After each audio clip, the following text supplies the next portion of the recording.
नमस्कार आज्ञा गाँव अभियान उन्मोचन कार्यक्रम भितर पदीय कथाटा जे सबुठारु मूल्यवान कौन जानी सबुठारु मूल्यवान होउची जे समय आउ संपर्क से बड़ बड़ मनीष मैंने कहते समय ताकू दबा जे आम समय मूल्य बुझी समय ताकू दबा जी आम समय मूल्य बुझी एवं संपर्क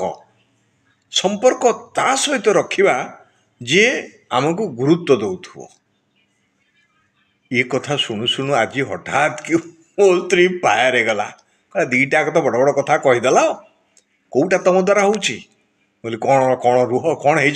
ना ना ये जो कहल समय आ संपर्क कौटा तुम ठीक रखिच हाँ सकाळ है चली जाऊच फेरुच रात्रि अधे ये समय रोचे ना संपर्क रोचे मुझे रुह से सब कथा हम आई एत दिन हो गलानी आउ कईटे दिन कौन पलैबानी कि पार तापर अवश्य टिके हसिला मो स्त्री सतरे आज्ञा ये समय आ संपर्क याकू साइतिक रखा दरकार ना गंडगोल हो रोजे नमस्कार।